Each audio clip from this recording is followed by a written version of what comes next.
حضرت ابوبکر بن فضل علیہ رحمہ فرماتے ہیں کہ میں نے جب اصرار کر کے اپنے ایک رومی دوست سے اسلام لانے کا سبب پوچھا تو اس نے بیان کیا کہ ہمارے ملک پر مسلمانوں کا لشکر حملہ آور ہوا، جنگ ہوئی، کچھ لوگ ہمارے قتل ہوئے اور کچھ ان کے۔ میں نے اکیلے 10 مسلمانوں کو قیدی بنا لیا۔ ملک روم میں میرا بہت بڑا گھر تھا، میں نے ان سب کو اپنے خادمین کے سپرد کر دیا۔ انہوں نے ان کو بیڑیوں یعنی چینز میں جکڑ کر خچروں یعنی میولز پر سامان لادنے کے کام پر لگا دیا۔ ایک دن میں نے ان قیدیوں پر مقرر ایک خادم کو دیکھا کہ اس نے ایک قیدی سے کچھ لیا اور اس کو نماز پڑھنے کے لیے چھوڑ دیا۔ میں نے اس خادم کو پکڑ کر مارا اور پوچھا، بتاؤ تم اس قیدی سے کیا لیتے ہو؟ تو اس نے بتایا، یہ ہر نماز کے وقت مجھے 1 دینار یعنی سونے کا سکہ دیتا ہے۔ میں نے پوچھا، کیا اس کے پاس دینار ہے؟ تو اس نے بتایا، نہیں، مگر جب یہ نماز سے فارغ ہوتا ہے تو اپنا ہاتھ زمین پر مارتا ہے اور اس سے 1 دینار نکال کر مجھے دے دیتا ہے۔ خادم کا بیان سن کر مجھے شوق ہوا کہ میں اس کی حقیقت جانوں، لہٰذا جب دوسرا دن ہوا تو میں اس خادم کا یونیفارم پہن کر اس کی جگہ کھڑا ہو گیا۔ جب ظہر کا وقت ہوا تو اس نے مجھے اشارہ کیا کہ مجھے نماز پڑھنے دے تو میں تجھے 1 دینار دوں گا۔ میں نے کہا، میں 2 دینار سے کم نہیں لوں گا۔ اس نے کہا، ٹھیک ہے۔ میں نے اسے کھول دیا، اس نے نماز پڑھی۔ جب فارغ ہوا تو میں نے دیکھا کہ اس نے اپنا ہاتھ زمین پر مارا اور وہاں سے نئے 2 دینار نکال کر مجھے دے دیے۔ جب عصر کا وقت ہوا تو اس نے مجھے پہلی مرتبہ کی طرح اشارہ کیا۔ میں نے اسے اشارہ کیا کہ میں 5 دینار سے کم نہیں لوں گا۔ وہ مان گیا۔ پھر جب مغرب کا وقت ہوا تو حسب معمول مجھے اشارہ کیا تو میں نے کہا، میں 10 دینار سے کم نہیں لوں گا۔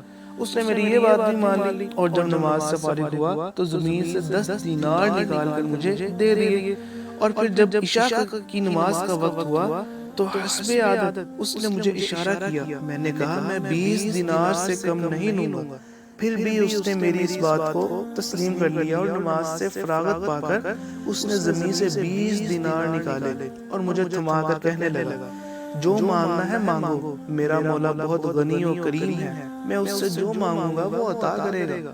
اس کا یہ معاملہ دیکھ کر مجھے یقین ہو گیا کہ یہ ولی اللہ ہے۔ مجھ پر اس کا رعب طاری ہو گیا اور میں نے اس کو زنجیروں سے آزاد کر دیا اور وہ رات میں نے رو کر گزاری۔ جب صبح ہوئی تو میں نے اسے بلا کر اس کی تعظیم و تکریم کی، اسے اپنا پسندیدہ نیا لباس پہنایا اور اختیار دیا کہ وہ چاہے تو ہمارے شہر میں عزت والے مکان میں یعنی محل میں رہے اور چاہے تو اپنے شہر چلا جائے۔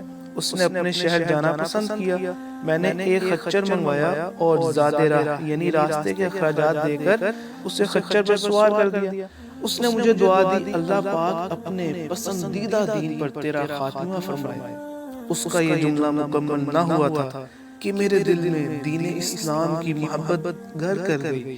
پھر میں نے اپنے 10 غلام اس کے ہمراہ بھیجے، انہیں حکم دیا کہ اسے نہایت احترام کے ساتھ لے جاؤ۔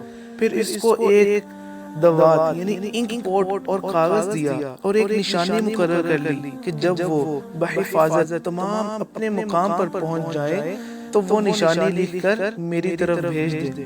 ہمارے اور اس کے شہر کے درمیان 5 دن کا فاصلہ تھا۔ جب چھٹا دن آیا تو میرے خدام میرے پاس آئے۔ ان کے پاس رقعہ بھی تھا جس میں اس کا خط اور وہ علامت موجود تھی۔ میں نے اپنے غلاموں سے جلدی پہنچنے کا سبب دریافت کیا تو انہوں نے بتایا کہ جب ہم اس کے ساتھ یہاں سے نکلے تو ہم کسی تھکاوٹ اور مشقت کے بغیر گھڑی بھر یعنی 1 لمحے میں وہاں پہنچ گئے، لیکن واپسی پر وہی سفر 5 دنوں میں طے ہوا۔ ان کی یہ بات سنتے ہی میں نے پڑھا، اشہد ان لا الہ الا اللہ واشہد ان محمد رسول اللہ وان دین الاسلام حق۔